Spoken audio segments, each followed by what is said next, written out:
buenos días. Son las 6 de la mañana de este lunes 20 de octubre de 2014. Esta es la hora de la verdad. Y estos son temas y asuntos que trataremos con ustedes en las próximas horas. La canciller fracasó en Panamá y fracasó con Venezuela. En Panamá, porque no hubo ningún avance. El plazo vence mañana y mañana sabremos cuáles son las retaliaciones de Panamá contra Colombia. Tenemos mucho para perder, muy poco para ganar. Luego, la canciller iba a Venezuela a tratar temas de la frontera que son en extremo delicados. La frontera con Venezuela está que arde. Y tenía cita con el canciller venezolano y le cancelaron la cita. Disculpa, el canciller viajó a Cuba para planear la defensa de la región contra el ébola. Háganme el favor. No reciben a la canciller en Venezuela y fracasa en Panamá. Advertimos que hay problemas de movilidad en Bogotá porque los buses salieron a paro en protesta por el famoso pico y placa que impone el gobierno distrital. Dice Santos que Colombia está lista para detener el ébola. Nosotros decimos que no detiene a Timochenko, va a ser capaz de detener el ébola. El general retirado Herrera Verbel precisa en muy buena hora lo que es un armisticio. Hay una columna en el diario El Tiempo que le recomendamos, de finales de la semana, donde Herrera Verbel recuerda lo que es un armisticio. Un armisticio no es una paz definitiva. Un armisticio es una tregua entre naciones que se encuentran en guerra y que buscan un momento de alivio para la guerra para tratar de encontrar una forma más clara hacia la paz. El armisticio de las FARC. Absolutamente improcedente y una figura traída del derecho internacional público que no tiene nada que ver con un conflicto interno con unos bandidos como estos de las FARC. A propósito, los nuevos atentados de las FARC al oleoducto transandino. Más de 300.000 galones de combustible han ido a parar a los ríos. El último ataque fue en el municipio Valle del Guamués. La controversia de Santos con el procurador la tiene muy clara. Santos dirige la paz, sí, pero con arreglo a las leyes. Y a propósito de controversias, se ha puesto muy candente la controversia con el presidente Álvaro Uribe Vélez, por supuesto de Juanpa. Pues tendremos al presidente Uribe Vélez a las 6:30 de la mañana con nosotros. Las 52 objeciones o claudicaciones del gobierno de Colombia ante las FARC. La comisión cafetera. Apareció una comisión cafetera que tiene un estudio final que no se quiere publicar. ¿Quién sabe qué cosas inconvenientes para el gobierno de Juanpa dirá la comisión cafetera?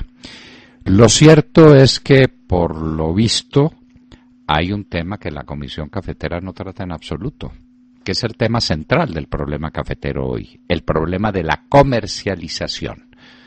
Nos hemos dedicado a producirlo y a venderlo automáticamente, es decir, a dejar que nos lo compren. Primero en los para siempre malditos pactos internacionales del café y luego por una práctica inveterada. Los colombianos no sabemos vender café. Hágame el favor. Hágame el favor. Y la Comisión Cafetera no dice una sola palabra sobre el punto porque no le interesa y porque lo ignora. Si hay de qué preocuparse por la economía. Un artículo muy interesante de Carlos Caballero Argáez en el diario El Tiempo. Sí hay gravísimos motivos de preocupación por la economía. En septiembre, los llamados extranjeros cambiaron en la bolsa su posición neta de compradores a la de vendedores. Estamos hablando de dólares. Los capitales golondrinas venían y los capitales golondrinas vendían dólares en el mercado. Pues ahora están comprando dólares para irse. Esa es la verdad. Santos no nos permitirá hacer oposición. Lo dijo así en esas palabras. No permito la oposición a los acuerdos de paz. Entonces, muy bien, lo haremos sin su autorización. Pero al país hay que decirle a qué abismos lo tienen condenado. La beatificación de Pablo VI, un gran papa, y para nosotros el más grande escritor entre los pontífices, por lo menos de los últimos siglos. Qué talento, qué erudición y qué escritor era el cardenal Montini, Pablo VI, un santo varón que merece ir a los altares. Al presidente de México, Peña Nieto, se le acaba lo que llamamos aquí la grâce de l'État. Los últimos acontecimientos, como la desaparición de 43 estudiantes en el estado de Guerrero, y otro problema muy grave con 23 personas desaparecidas, le quitan esa aureola que tenía como el hombre que estaba haciendo grandes reformas en México. Viene la oposición a Peña Nieto. Pues se aproximan diálogos con el ELN, es lo que nos cuentan. El ELN, nos perdonan la expresión, pero es un especialista en mamar gallo en materia de paz. Y muy a propósito el momento cuando se está celebrando un aniversario más del asesinato incalificable de Machuca, un pueblo al que le prendieron candela con la gente adentro. Esos son los del ELN para que no nos olvidemos. Vienen elecciones en Brasil. Hay una incógnita total. Por las últimas noticias, parece que los desafueros y los actos de corrupción cometidos en Petrobras podrían ser decisivos en contra de Dilma Rousseff y a favor de Aécio Nieto, su adversario de centro derecha. En Nigeria, Boko Haram pacta la paz y ataca al mismo tiempo. Sigue la incertidumbre por la suerte de las 200 niñas que estos salvajes habían secuestrados. La marcha del ébola. Al parecer, Duncan, el norteamericano que murió víctima del ébola, no transmitió la enfermedad. Se están completando los 21 días de incubación posible. La enfermera española que contrajo la enfermedad está curada, al parecer. Diálogos en Hong Kong con los estudiantes. Violentos enfrentamientos en Kobani. Por lo menos 70 muertos de ISIS. En Benghazi, Libia, se libra otra guerra mucho menos publicitada, pero no menos cruenta. Ayer murieron 75 personas en lucha entre los militares y los extremistas. Y en Hoy en la Historia recordaremos a uno de los más grandes colombianos, al maestro Guillermo Valencia, nacido en el año de 1873 y muerto a la edad de 69 años. Popayán, su ciudad, su lugar de inspiración, 2 veces derrotado a la presidencia de la República y sin duda el más grande de los poetas clásicos de Colombia. De todo esto y de mucho más hablaremos con ustedes en las próximas horas, en La Hora de la Verdad. La Hora de la Verdad, con Fernando Londoño Hoyos, en Radio Red de RCN, Bogotá, 970 AM, Medellín, 710 AM, Cali, 1200 AM. Buenos días. Bueno, ya le estoy cogiendo gusto a Nana Mouskouri, ya poco a poco. No crea. Sí. Es un proceso de muy bonita. Sí, es un proceso. Esta es bonita, esta canción, me gustó. Sí, mucho. Bueno, hablemos qué les parece de la libertad de prensa. No hay mucho en lo que presumir, porque hay un claro y evidente retroceso de la libertad de prensa en Colombia. Y esto no lo dice el Centro Democrático, ni lo decimos nosotros, quiero aclarar, lo dice la SIP, la Sociedad Interamericana de Prensa, que según su más reciente informe, las agresiones a periodistas han aumentado en países como Colombia, Brasil y Bolivia. Y el tema es tan grave que el caso de Colombia es discutido en la Asamblea número 70 de la Sociedad Interamericana de Prensa en Chile. Hay que recordar que, según la Defensoría del Pueblo, más de 90 periodistas han sido víctimas de amenazas este año, es decir, el doble que el año pasado. Hablamos de un aumento vertiginoso, ¿no? En este informe de la SIP también se dice que en materia legal en Colombia se han presentado proyectos de ley que inciden en la actividad periodística. Vale la pena aclarar que estas malas noticias no atañen únicamente a Colombia, abarcan toda América Latina, en donde en general, según la SIP, hay un retroceso evidente de la libertad de prensa y menciona, por supuesto, a Venezuela, donde no hay ni papel para hacer periódicos, Argentina, en donde hay una descarada marginación informativa contra algunos medios por parte del gobierno, Ecuador, que reparte multas descaradamente, y Colombia, en donde, a pesar de estar en mitad de un optimista y prometedor, eso dice el gobierno, proceso de paz, aumentaron las amenazas y asesinatos a periodistas. ¿Qué está ocurriendo? Pregunto. ¿Por qué, a pesar de estar en medio de un proceso de paz, los periodistas están cada vez más amenazados?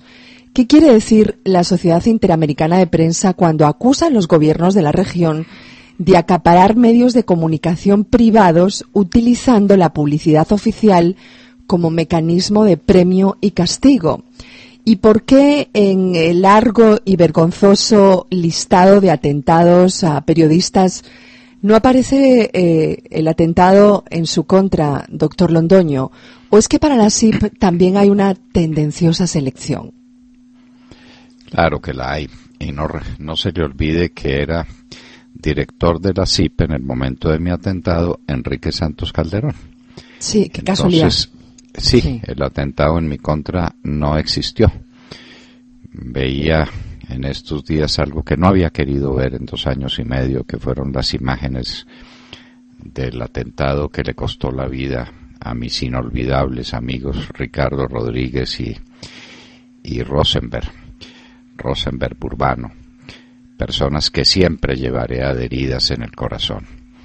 ¿Por qué me querían matar? Pues porque estábamos diciendo en la hora de la verdad cosas que no le convenía a algunos que se escucharan, es decir, a las FARC, para ser más precisos.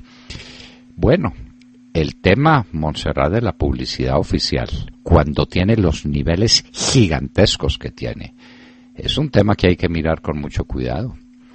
La publicidad como premio para los amigos y la ausencia de publicidad como castigo para los que se atreven a criticar al gobierno.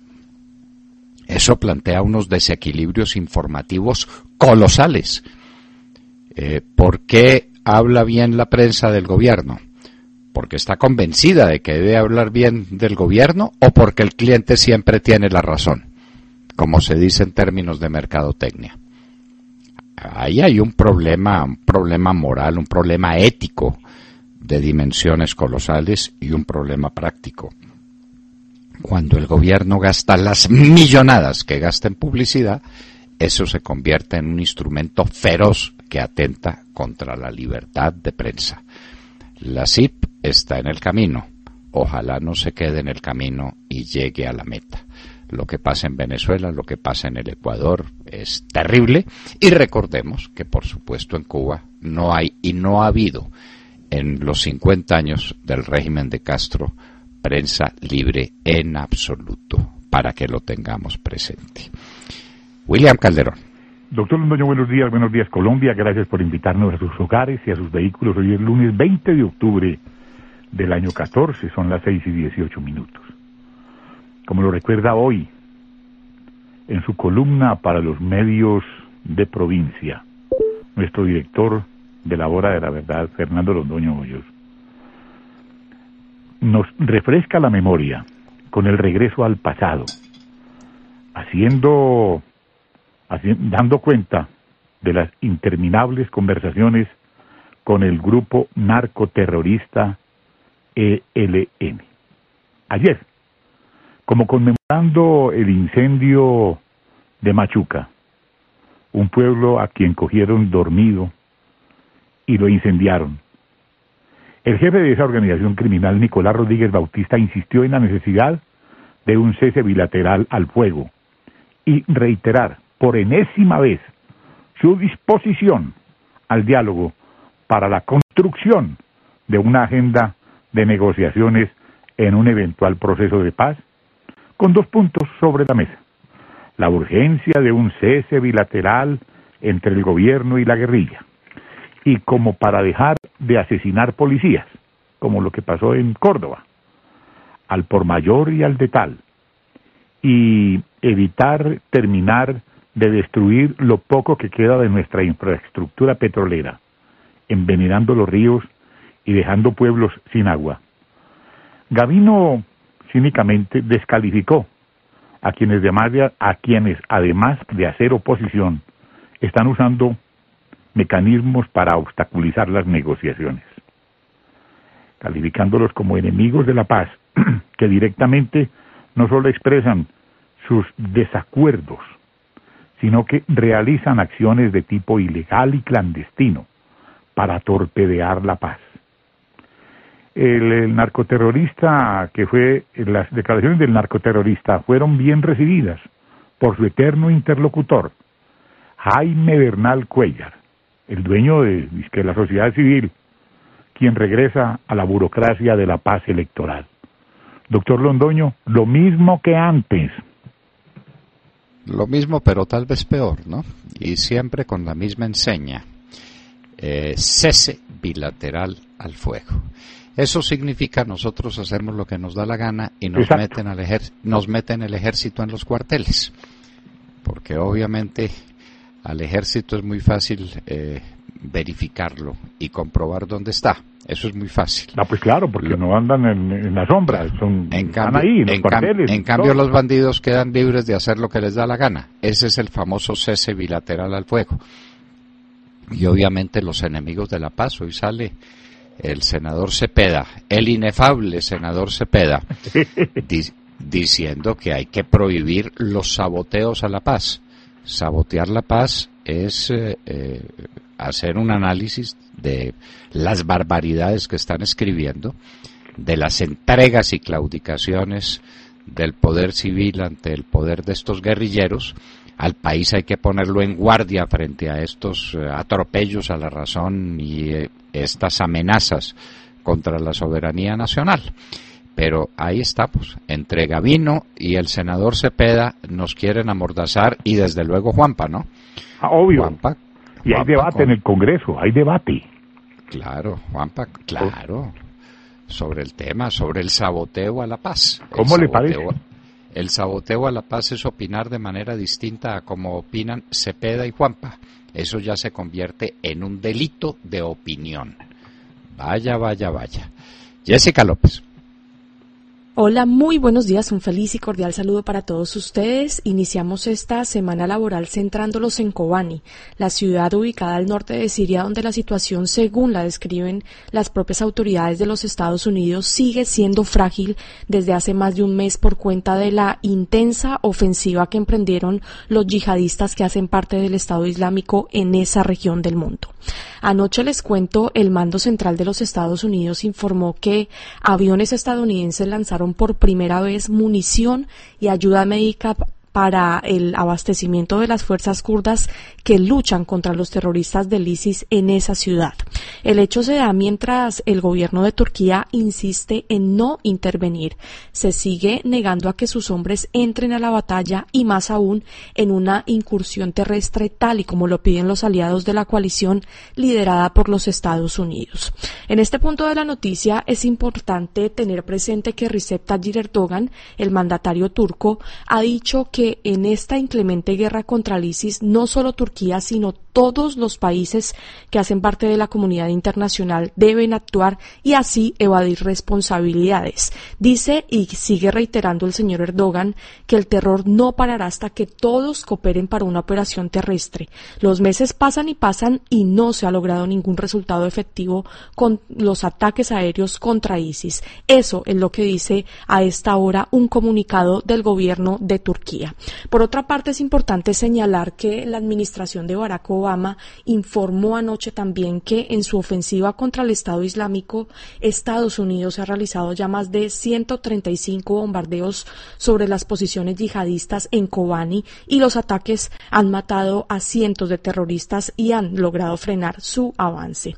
Por su parte, lo que dicen las ONGs y los medios de comunicación sirios y turcos a esta hora es que las matanzas por parte de los terroristas que hacen parte del Estado Islámico continúan. Las crucifixiones en plena calle no paran, el desplazamiento de gente, la pobreza y la llegada de cerca de 3.500 ciudadanos de Reino Unido, Estados Unidos y naciones como Bélgica, quienes últimamente se han unido a las filas del ISIS, el grupo que busca crear un califato en Medio Oriente y que al parecer se le salió de las manos al presidente Barack Obama porque siguen insistiendo los ataques aéreos y lo que dicen los centros de pensamiento y lo que dice el gobierno de Turquía y lo que es evidente es que esto no frena a los terroristas que causan terror no solamente en Siria sino en todas partes del mundo, principalmente en Estados Unidos y en Reino Unido.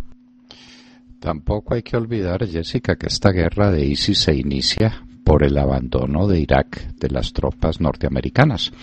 Obama tenía que sacarlas por razones electorales, por razones políticas. Sacó las tropas y eso se volvió un infierno. Era un infierno manejado con mano de hierro por Saddam Hussein. Y entonces con el derrocamiento de Saddam Hussein se pusieron a flote unos enfrentamientos pavorosos entre chiitas y suníes, unos odios ancestrales brutales que están destruyendo ese país. Y nadie se le mide a poner tropas en tierra. Es que todos quieren, pero bombardear. Entonces Estados Unidos bombardea, entonces Francia dice yo también bombardeo, Inglaterra dice pues yo bombardeo, todos bombardean, nadie manda un soldado. Entonces, sin infantería no se puede ganar una guerra. Así es, y esa va a terminar por perderse. Y siguen las brutalidades inenarrables de los extremistas islámicos contra toda clase de personas enemigas. Contra los cristianos ha sido una cosa brutal las atrocidades que están cometiendo. Sergio Gel. Doctor Londoño, muy buenos días para usted y para todos nuestros oyentes. Pues amanecemos hablando y abrimos la semana hablando de las relaciones internacionales de Colombia que atraviesan un momento bastante difícil por cuenta de dos frentes. Por un lado tenemos el caso de Panamá. Panamá ha sido declarado, como lo hemos comentado ampliamente, ha sido declarado por Colombia paraíso fiscal y la canciller colombiana María Ángela Holguín se fue para Panamá el viernes a reunirse con su homóloga allá en Ciudad de Panamá. Pero esa reunión no dio frutos, hay que decirlo. Había muchas expectativas de que se lograra un acuerdo con Panamá, que se restablecieran plenamente las relaciones tras este impasse que ha sido el de declarar a Panamá como paraíso fiscal, pero lo cierto es que ninguno de los dos países ceden y las conversaciones del pasado viernes de la canciller María Ángela Holguín en Panamá fracasaron. Pues decimos fracasaron porque no hubo resultados inmediatos. Dicen que van a seguir conversando, pero lo cierto es que pues ya no queda tiempo. Mañana vence el plazo de 7 días que le había dado Panamá a Bogotá para que se echara para atrás con ese decreto mediante el cual los declaró como paraíso fiscal, y vence mañana. El miércoles habrá una reunión del gabinete de ministros en Panamá y el jueves se estarían anunciando las medidas de retorsión con las que Panamá, digamos, tomaría de cierta manera una posición frente a Colombia bastante fuerte por haberlo incluido como paraíso fiscal. El otro frente que está manejando la Cancillería y que es muy delicado es Venezuela. Para hoy se había planeado una reunión de la canciller María Ángela Holguín en Caracas con su homólogo venezolano, pero la reunión fue cancelada. ¿Por qué fue cancelada? Porque el canciller de Venezuela viajó junto con el vicepresidente de ese país a Cuba a una reunión del ALBA en la cual buscarán enfrentar o ver cómo la región enfrenta el ébola. Lo cierto es que dejaron metida a la canciller en ese viaje que tenía planeado a Caracas, un viaje en el cual la canciller iba a tocar varios temas. Primero, el tema del contrabando. Segundo, el aumento de la inseguridad. Tercero, el cierre de las fronteras. También iba a estar en el orden del día el tema del asesinato del diputado chavista Robert Serra y todas estas roces que ha habido con Colombia en los últimos meses. Pues lo cierto es que dejaron metida a la canciller, no viajó a Caracas y el canciller venezolano se fue. Las relaciones internacionales muy complicadas, la agenda de la canciller muy complicada y lo cierto, doctor Londoño, es que mientras esto ocurre, las relaciones internacionales de Colombia se despedazan. Se le olvide que los problemas a raíz de la muerte de Robert Serra los inició Ernesto Samper, cuando dijo que habían sido paramilitares colombianos los que habían ido a Venezuela a asesinar a este activista venezolano, sirviéndole el plato a Maduro, porque como todos los paramilitares colombianos corren por cuenta del presidente Uribe, entonces fue el presidente Uribe el asesino de Serra. Eso lo inicia Ernesto Samper y lo hizo con toda la mala fe del mundo para crear este problema. La situación con Panamá y con Venezuela en extremo delicada. Esa frontera nuestra con Venezuela está que arde. El incidente ayer con los 6 militares venezolanos que con armas largas penetraron por territorio nacional fue supremamente serio. El contrabando está a la orden del día, con bienes que se importan con dólares a 6 bolívares, cuando el bolívar en las mismas calles de Cúcuta vale 120 o 130, eso es imposible pararlo. La situación está en extremo delicada.